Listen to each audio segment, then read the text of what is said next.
Olá, sejam bem-vindos a mais uma aula. Hoje nós iremos falar sobre análise de variância. Seja bem-vindo.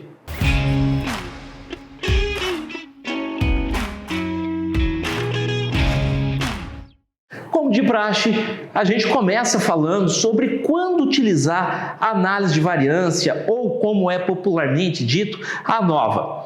Pois bem, pode até ser surpresa para alguns, mas a análise de variância é utilizada quando eu tenho uma fonte de variação composta por uma variável qualitativa e a minha variável resposta é uma variável quantitativa. Fonte de variação qualitativa e resposta quantitativa permite que a gente utilize uma análise de variância.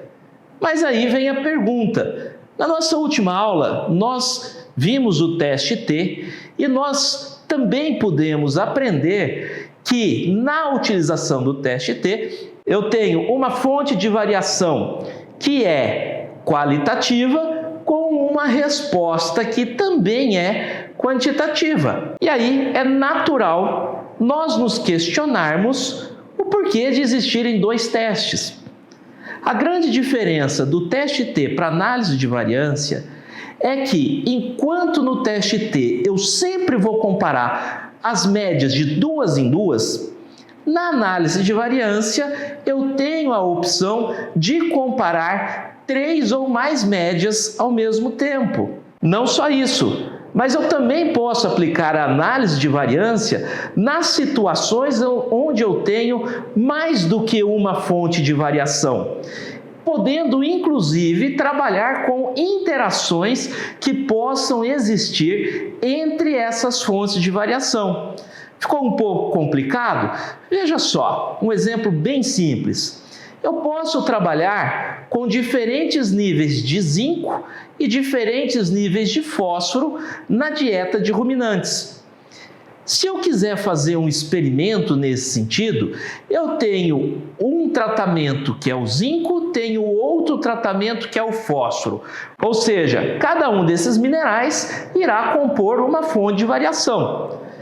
Vamos supor que dentro de cada uma delas eu trabalhe com um nível padrão de suplementação e um nível extra de suplementação. Colocarei ou zinco ou fósforo a mais. Dentro então de cada uma dessas fontes de variação eu tenho dois grupos, o de zinco normal e aumentado e o de fósforo, também o nível normal e o nível suplementado. Nesse sentido, eu tenho duas fontes de variação com dois grupos dentro de cada uma delas. Se eu multiplico isso daí, 2 vezes 2, eu tenho um total de 4 grupos experimentais.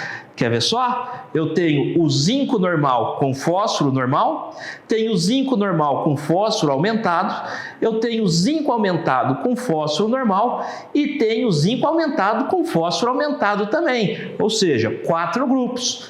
Como eu tenho 4 grupos, eu terei também 4 médias e posso, inclusive, analisar a interação entre o zinco e o fósforo. Como que funciona essa questão da interação? Vamos supor o seguinte, o zinco sozinho, esteja ele no nível normal ou aumentado, não produz efeito nenhum em cima de atividade reprodutiva, ganho de peso, qualquer característica aí. Nesse momento não importa. A mesma coisa o fósforo. Fósforo sozinho, eu posso trabalhar com ele num nível normal ou num nível aumentado, que não vai produzir efeito nenhum. Mas será que no momento em que eu tenho o zinco aumentado e o fósforo aumentado, eu não tenho alguma diferença? Será que ocorre interação entre esses dois fatores? E é isso que essa interação explica. Geralmente as interações aparecem quando nós temos desenhos experimentais que são chamados de fatoriais, que é exatamente esse exemplo que eu citei a vocês. Muito bem, para a gente executar a análise de variância, nós precisamos cumprir alguns pré-requisitos, que na verdade são dois, que é o pré-requisito da normalidade dos dados e também o pré-requisito da homogeneidade das variâncias. Como que eu eu irei calcular cada um desses pré-requisitos, utilizando para a normalidade o teste de Shapiro-Wilk, e para garantir que existe homogeneidade entre as variâncias, eu utilizo o teste de Bartlett. Partindo então para a execução do nosso teste, nós precisamos lembrar daqueles 5 passos do teste da hipótese. Teste de hipótese eu faço como? Primeiro, definindo quais são as minhas hipóteses. Segundo, escolhendo o melhor teste estatístico. Terceiro, definindo qual é o nosso nível de significância e executando o teste. Quarto, obtendo o valor de P. E 5, concluindo o nosso teste, ou seja, fazendo aquela análise final. Sabendo de tudo isso, eu acho que está na hora da gente pôr a mão na massa. Vamos lá? Pois bem, então vamos lá. Ó. No meu R eu não tenho nada na memória. Eu vou criar aqui a variável dados e dentro da variável dados eu vou colocar o que eu ler do arquivo CSV, que no meu caso está em bioestatística, sem acento. Lembrando sempre das barras duplas, barra, db5.csv.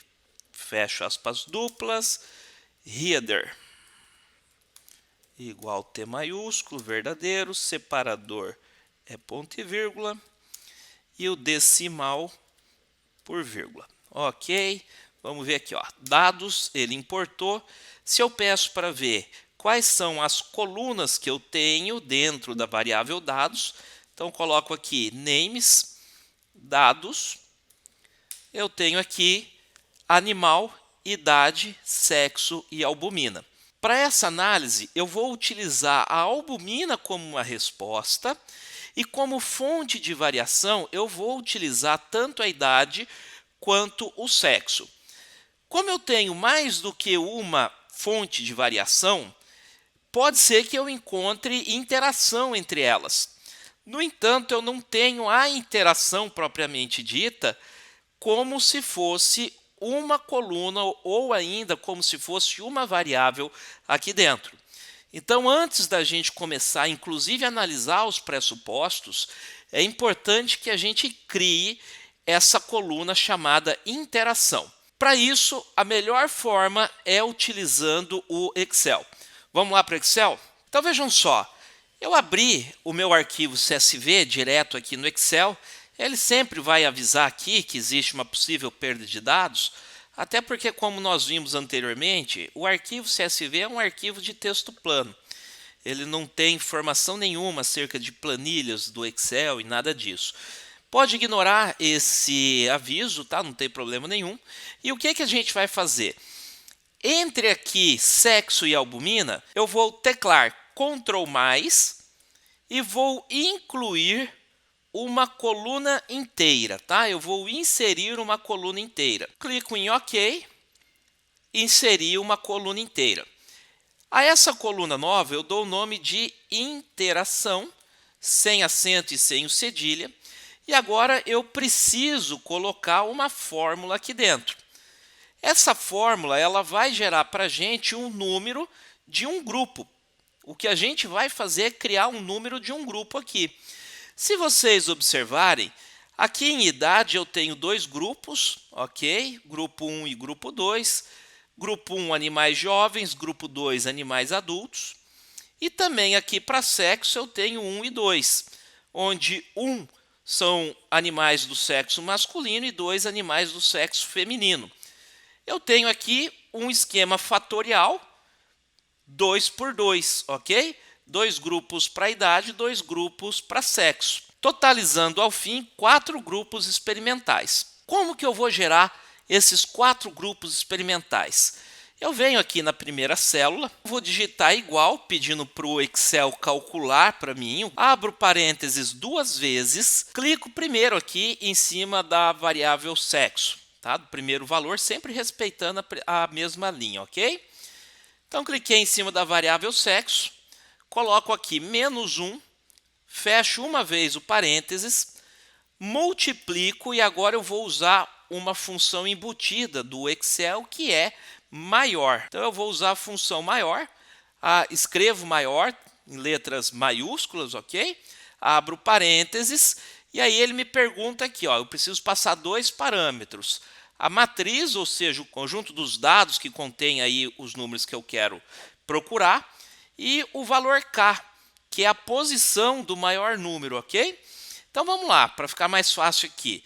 Eu vou selecionar, clico aqui em cima do primeiro caso aqui de idade e vou até o final, vou deslocando com o mouse até o final, seguro a tecla Shift e clico na última célula. Então vejam só, ele selecionou da célula B2 até a B81. Pegou todos os dados que eu tenho aqui. E aí eu vou colocar ponto e vírgula e eu quero o maior número. Então eu vou colocar aqui o número 1. Fecho parênteses relacionado à função maior e fecho mais uma vez o parênteses, que é o que a gente tinha aberto aqui logo no começo da nossa fórmula. E em seguida eu vou adicionar, vou colocar aqui, ó, mais o número relacionado aqui à idade. Então seleciono aqui a idade. Essa formulazinha, ela é um pouco complexa, mas podem deixar ela anotadinha, esse material está disponível aí para vocês. Toda vez que vocês precisarem criar o grupo interação, vocês podem consultar e utilizar essa fórmula, ok? Apertem Enter. Tá? Então, o que eu quero que vocês vejam aqui? Ó? Eu alterei a idade aqui, tá? Coloquei o número 3, para que a gente pudesse ver como que funciona. Se eu tivesse aqui 3 grupos de idade, 2 de sexo, eu teria um total de 6 grupos experimentais. Como eu tenho 2 para idade e 2 para sexo, então eu termino aqui com 4 grupos experimentais. Antes de preencher abaixo, o que eu vou fazer? Eu vou travar aqui, ó, a minha matriz, colocando o sinal de cifrão antes da letra B e antes do número da célula que eu estou trabalhando. Ó. Então, coloco cifrão B, cifrão 81 aqui, tá? E cifrão B, cifrão 2 ali no começo. Aperto Enter novamente e agora sim, com o Shift apertado, eu seleciono as células que eu quero que sejam preenchidas e teclo Ctrl mais a letra D de dado. Ok? Então vejam só, temos aqui o grupo 1, temos aqui o grupo 2, temos aqui o grupo 3 e temos aqui o grupo 4. Nós conseguimos então categorizar, colocar números para cada um dos grupos de interação. Como que ficou? O grupo 1 para interação são os animais jovens do sexo masculino. O grupo 2 são os animais idosos do sexo masculino. O grupo 3, animais jovens do sexo feminino. E grupo 4, animais adultos ou idosos do sexo feminino. Uma vez feito isso, eu preciso novamente exportar essa planilha para o formato CSV. Então a gente faz mais uma vez, arquivo, salvar como, vou procurar aqui um local no meu computador, ok? Então vou lá para a minha pasta C Bioestatística e vou colocar aqui, ó, base de dados 5-2, por exemplo, .csv, e dou um Enter. Desta forma eu já tenho a planilha salva em formato CSV com um grupo interação. Querem ver? Vamos lá. Chamei de novo o R aqui. Eu vou pegar aqui, ó, aproveitar o que a gente já tinha feito, tá? Então tá aqui, ó, dados, read.csv. O que eu coloquei aqui é -2.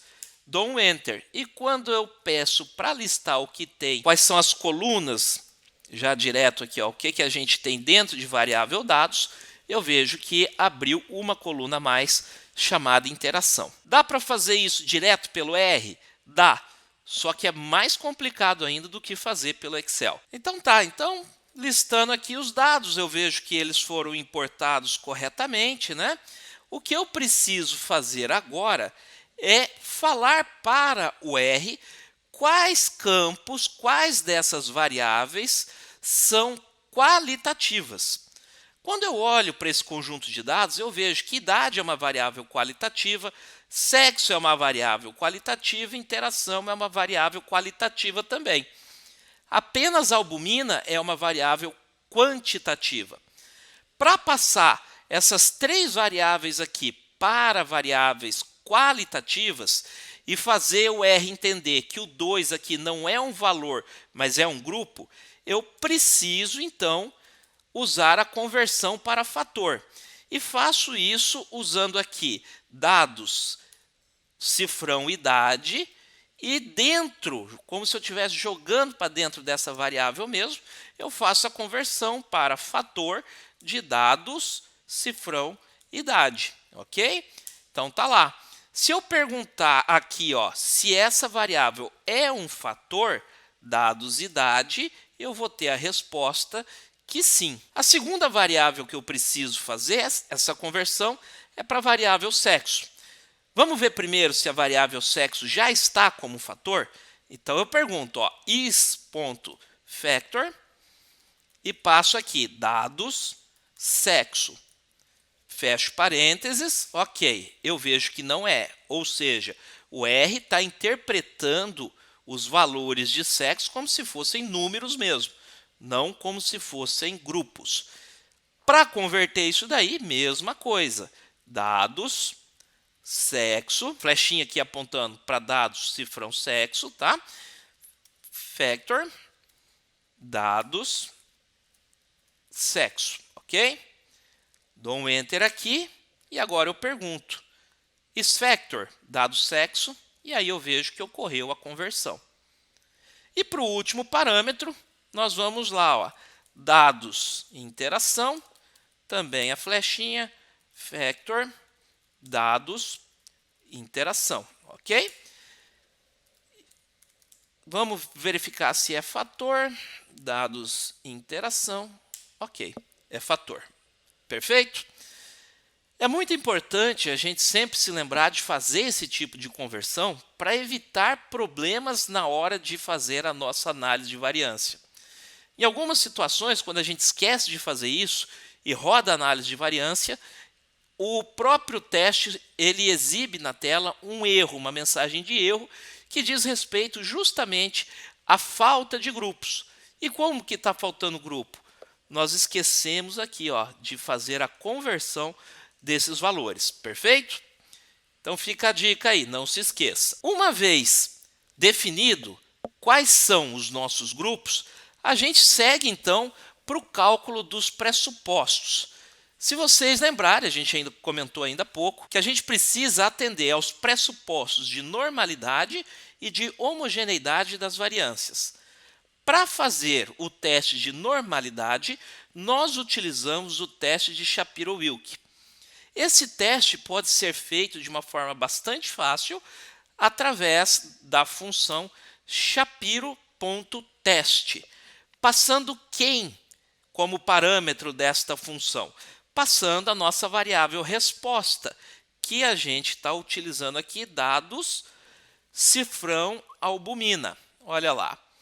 Quando eu aperto Enter, eu vejo aqui que esse valor é de 0,1244. Ou seja, que esse valor é maior do que 0,05. E aí, muitas vezes, o pessoal se pergunta, fala assim, poxa, mas o valor for maior do que 0,05. Isso significa que a albumina ela não está numa distribuição normal. Espera lá, muita calma nessa hora. Lembram que a gente comentou das hipóteses? Hipótese nula e hipótese alternativa? A hipótese nula sempre vai falar que não tem diferença. E a hipótese alternativa vai sempre falar que existe diferença. Esse é um ponto básico que a gente precisa lembrar. O teste de Shapiro-Wilk, ele vai verificar se o que a gente tem segue uma distribuição normal, ou seja, se é igual uma normal ou não. Como nesse caso o meu valor de P foi maior do que 0,05, eu aceito a minha hipótese nula, falando que de uma distribuição normal para o que eu tenho aqui em albumina não tem diferença. ou seja, que os valores de albumina de fato seguem uma distribuição normal. Se por um acaso eu tivesse um valor de P inferior aqui a 0,05, eu rejeitaria a hipótese de nulidade e admitiria a hipótese alternativa, que diria que a albumina é diferente de uma distribuição normal. E aí eu não poderia seguir com o teste da análise de variância. Nesse caso aqui, como nós aceitamos H0, é igual a uma normal, não tem diferença em relação a uma distribuição normal, eu posso dar continuidade e executar o próximo teste para avaliação dos pressupostos, que é o teste de Bartlett. Quando eu vejo aqui o teste de Bartlett, eu preciso verificar a homogeneidade dentro dos grupos, dentro de cada um dos grupos. Como eu tenho duas fontes de variação, eu precisarei executar um teste de Bartlett para cada uma dessas fontes de variação. Começando pela idade aqui, eu uso a função Bartlett.test, abro parênteses e coloco primeiro qual é a minha resposta. Então eu vou trabalhar aqui com albumina e coloco o sinal de til. Esse sinalzinho de til a gente vai ler a partir de agora como em função de, tá? Então eu tenho a minha resposta, a albumina, em função de quem? Em função da idade. E fecho parênteses. Aperto Enter e vejo, tá? Ó, também que o valor de P foi maior do que 0,05, ou seja, não difere, tá? Não existe diferença em relação aí à questão da homogeneidade. Tá? Eu concluo que as variâncias aqui elas são homogêneas. E faço esse mesmo teste agora não mais para a idade, mas para sexo, ok? Também foi maior do que 0,05. Então nós temos também homogeneidade nas variâncias dentro da fonte de variação sexo. Se eu quiser verificar aqui também, tá? Com o teste de Bartlett, a interação eu posso fazer, tá? Coloco aqui a interação, dou um Enter e vejo que também a interação a gente tem aqui um valor maior do que 0,05. Tendo atendido então tanto o pressuposto de normalidade quanto de homogeneidade das variâncias para todas as nossas fontes de variação, eu posso seguir com a execução da análise de variância propriamente dita. E como que nós iremos fazer isso? Nós utilizamos a função AOV, abrindo parênteses e passando, primeiro, quem é a nossa resposta. Então, eu escrevo aqui, ó, albumina, em função de quem? Em função da idade, mais a segunda fonte de variação, que é o sexo, mais a interação. Coloco uma vírgula e falo para o R onde que ele vai buscar esses valores de albumina, de idade, sexo, interação e assim por diante. Colocando data igual o nome da variável que a gente criou e que contém essas informações, que no nosso caso nós chamamos de dados. Fecho parênteses e aperto Enter. Então, se vocês observarem, nós temos uma saída aqui que muito pouco esclarece a gente. Houve aqui o cálculo apenas da soma dos quadrados. Eu não tenho o valor de P, eu não tenho nada aqui. Por quê? Nós não armazenamos a execução dessa função dentro de uma variável para poder esmiuçar esses dados. Então, lembre-se sempre, tá? Igual a gente já viu em exemplos anteriores, de colocar essa função dentro de uma nova variável. Eu vou chamar aqui a N1. Então, coloco a N1, a flechinha, e depois da flechinha, a função com os parâmetros que eu quero para fazer essa análise. Então, tudo que ele calcular aqui, ele vai jogar para dentro de a N1. Agora sim, aperto Enter. Não saiu nada na minha tela, mas posso verificar aqui, ó, a N1 cifrão tab, que existe uma série de informações que foram salvas. Bom, começando aqui, como que eu posso fazer para ver se houve diferença em alguma das fontes de variação ou não? Eu coloco summary, abro parênteses e passo a N1, que é a variável que contém a nossa análise de variância, e dou um Enter. Agora sim, eu tenho aqui a fonte de variação idade, eu tenho aqui a fonte de variação sexo e tenho também aqui presente a fonte de variação interação, mostrando os respectivos valores de P. Idade teve um valor de P de 0,002, sendo aqui, ó, ele já vem marcado, sendo esse valor inferior a 0,05, que é o que a gente está procurando. Sexo teve um valor de P de 0,15, ou seja, o P maior que 0,05, e interação também teve um valor de P maior que 0,05. Okay? Então, a gente rejeita a hipótese nula para a idade, admitindo que existe sim diferença no nível sérico de albumina em função da idade. Aceito H0 para a fonte de variação sexo, ou seja, não existe diferença para a albumina entre os sexos estudados e também não existe diferença no nível sérico de albumina ao nível de 5% de significância entre a interação idade e sexo, ok? Para nenhum dos grupos. Como nós temos dois grupos de idade, grupo 1 e grupo 2, eu sei que a diferença está entre um e outro, entre animais jovens e animais adultos ou senis. Como que eu faço para obter esses valores? Lembre-se lá da nossa aula de estatística descritiva. Eu uso o tapply, abro parênteses, passo aqui dados albumina, que é a minha resposta, dados, passo aqui idade, que foi a variável que nós observamos diferença, peço primeiro a média, e aí eu tenho a média para grupo 1, 2,09, para o grupo 2, animais adultos ou idosos, 2,38. E para obter o desvio padrão, eu só substituo aqui o min, né, de média por SD, desvio padrão, e eu tenho os respectivos desvios padrão. Sendo grupo 1 a letra A e grupo 2 a letra B, uma vez que existe diferença entre eles. Se neste exemplo nós tivéssemos dentro da fonte de variação idade 3 ou mais grupos, nós precisaríamos fazer o que nós chamamos de desdobramento dessas médias, a fim de encontrar entre quais médias estão essas diferenças. E para isso eu utilizo uma função que está dentro do pacote agrícola. Então, antes de mais nada, eu preciso carregar aqui o agrícola.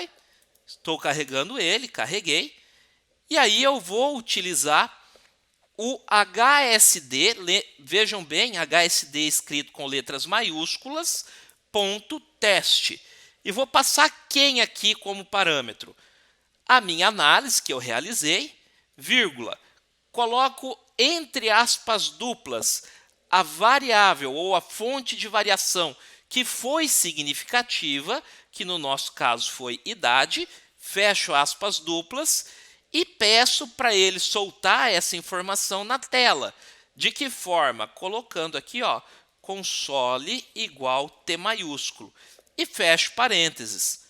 Aperto Enter e aí eu tenho aqui a média do grupo 2, a média do grupo 1 e a letra A e a letra B.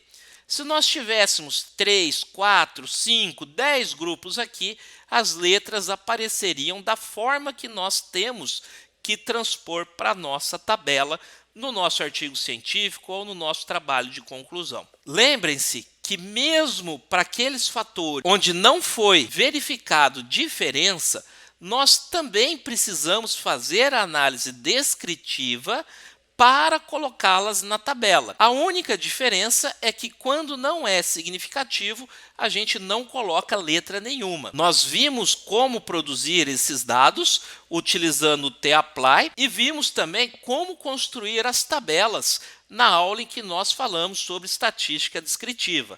Caso exista alguma dúvida, eu sugiro que vocês retornem àquela aula e deem uma lembradinha, ok? Voltamos então para a nossa explicação e conclusão. Pois bem, agora que nós terminamos aí de realizar os cálculos, fica mais fácil de entender, inclusive com relação à importância de nós trabalharmos cada fonte de variação e fazermos as conclusões em cima de cada uma delas.